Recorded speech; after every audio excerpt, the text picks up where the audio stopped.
And so let's turn our attention a little bit to the economic policy prescriptions. So Chris, talk to us about those being proffered by the candidates. How would you summarize them? And given their diverging areas of emphasis and approach, where would you see growth areas for those interested in policy-related careers? Yeah, so, the first thing to kind of discuss related to the economy is the pandemic. Again, I mean, I alluded to it a little bit in the beginning, but in a Biden administration, you'd see in the first quarter probably a very large investment from the federal government in a relief effort. On top of that, or along with that, depending on how scared off moderate Democrats get on voting for something like that, I think there is probably going to be an effort to do an infrastructure type of stimulus bill, get people back to work. Infrastructure is crumbling anyway. The House has already passed their sort of marker there, and I think that could be the basis for another type of stimulus package. Not as much relief, but looking forward, getting people back to work, getting money into the economy. If you remember, after the financial crisis, Obama and Biden administration came in and they passed a stimulus package pretty early of a quaint little $800 billion that, we've dwarfed that with these relief packages that we've been doing now. But, the sort of end result there was people thought it didn't go far enough. They could have gone a lot harder. There's obviously a political will problem, not just from Republicans, but moderate Democrats who don't like to attach their name to multi-trillion-dollar bills. But I think Biden will remember that and want to go big. And certainly the various chairmen of the committees of jurisdiction on the Democratic side, should they be in control in the Senate, and they will be in control in the House, have decades of priorities. So there are no shortage of stuff there. Taxes obviously is a major area of disagreement between the two candidates affecting the economy. Trump signed the Tax Cuts and Jobs Act in 2017, which basically cut taxes significantly for a large portion of people and specifically corporations. That sort of led to pretty significant deficits even before the COVID-19 problem. But he's running on expanding that, more tax cuts, keep that going. Biden, on the other hand, is saying he wants to raise the corporate tax rate from 21 up to 28, which is still significantly less than it was about 35, I think, before the Tax Cuts and Jobs Act. He wants to tax high income individuals and households, has pledged not to tax anybody under $400,000 a year of income. You're going to have to pay for a lot of these policy priorities, be it the environment, the pandemic, healthcare, things like that. So that kind of goes with the territory. Another issue, healthcare is an important economic issue we're seeing, where this kind of Supreme Court situation, you're hearing a lot about it and how it's playing out. There's a lot of talk if the Affordable Care Act is struck down, which may or may not happen, where does that leave people with pre-existing conditions? The Trump administration has been sort of teasing their replacement since basically he was elected, and haven't really seen any policy prescriptions yet to kind of go off of. But Biden, on the other hand, he was there famously with the, big bleeping deal to Obama when they did pass the Affordable Care Act. He wants to expand that, make that work. The most important kind of piece that they didn't get to address that I know they really wanted to was creating a public option for healthcare. And I think he'll start there and really push hard to have a public option to compete with the private insurance companies and hopefully bring costs down there and put some of the more less wealthy people on that. We touched on the environment already as it relates to the economy, but it merits mentioning again. It'll be a clean energy economy under Biden. There will be a lot of investment there that'll just resonate throughout the industry. For me personally, as a sort of multi-client lobbyist, a lot of the areas where I see business development opportunities are kind of within this, particularly in the financial sector, as the ambassador mentioned earlier. It's going to be pervasive throughout sectors of the economy. The financial industry in particular is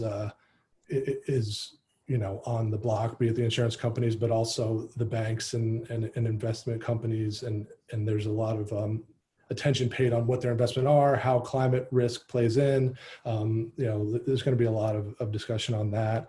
And the other sort of big kind of business opportunity I see is related to diversity and inclusion policy under a Biden administration. When the Democrats took the House in 2018, for example, again, the financial services industry, the House Financial Services Committee stood up a subcommittee on diversity and inclusion. There's a lot of attention paid by the Democrats to those issues in corporate governance. And I see that certainly in the financial sector, but spreading out, across government agencies. So from a jobs perspective, the public sector in general, there are thousands of jobs that just were never filled in the Trump administration. Those will be open on day one. I think there are opportunities both obviously in the political appointee types of roles when an administration changes, but just filling up the career jobs.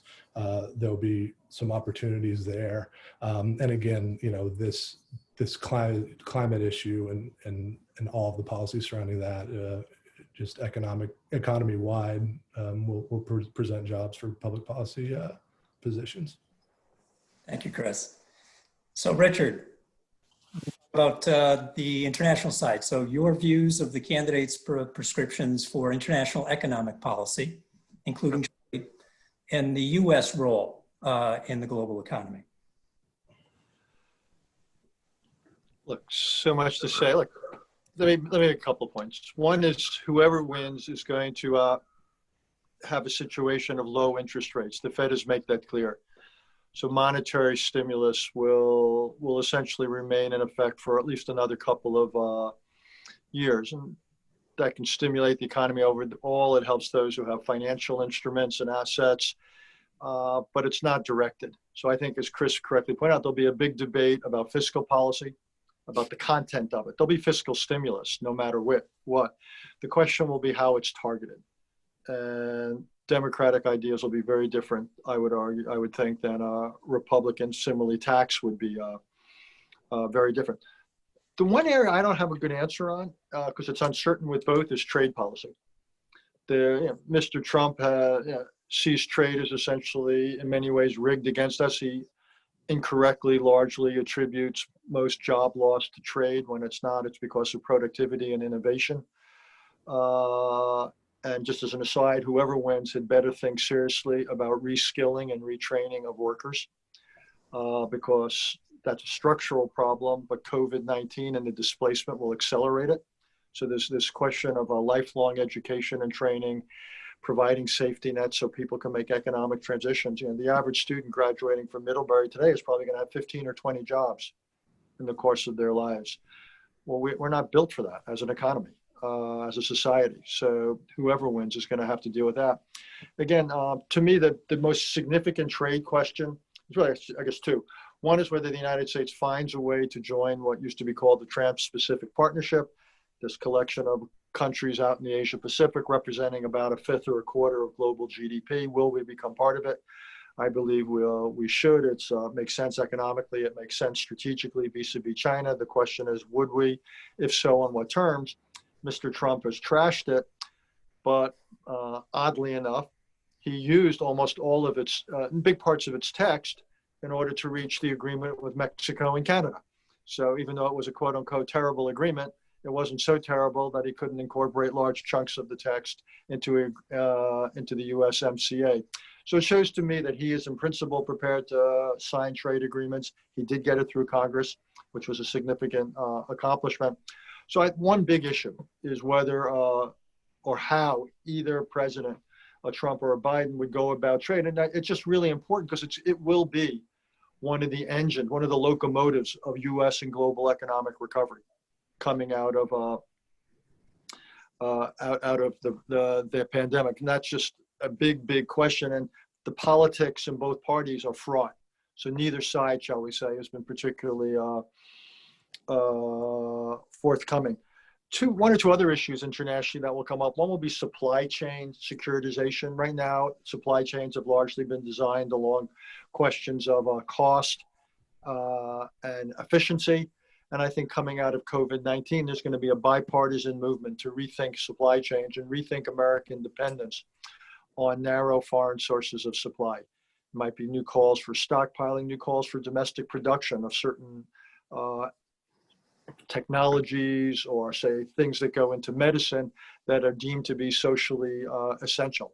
So I think you're going to see a whole movement there that'll attract bipartisan support under either a President Biden or a President Trump.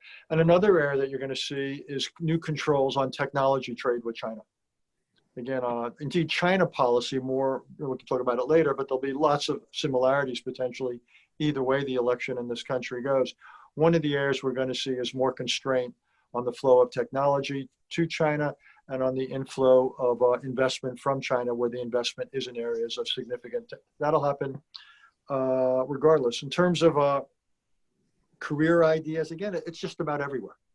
Whether you're talking the financial world, the business world, the consulting world, government at every level, academic. The only thing I'd add is, as we've already seen in the market and elsewhere, there's winners and losers, and what always in the economy. And I think what COVID-19 has done is, again, has accelerated winners and losers.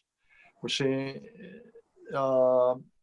certain sectors of the economy, certain companies do extraordinarily well. Obviously, it's been awful for restaurants, for retail, places where you have to congregate, for travel, for sports.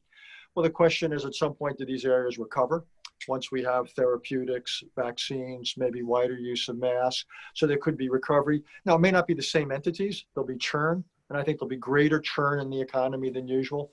But it seems to me the opportunities in the economy will be enormous. In technology, with normal churn. So, restaurants will come back to New York. It just won't be the same restaurants, and so forth. So I think the economy, what's going to happen is economic transitions are going to be telescoped. So for the next couple of years, there'll be actually, I think, enormous opportunity in our economy. And what's slowing it down is obviously COVID. But once, again, this combination of therapeutics, vaccines, and behavior, once we get this under control, we won't eliminate it, just to be clear. We're looking at a future of reduced or managed risk. But once we get that risk down to a manageable level, then I think you'll see enormous economic growth.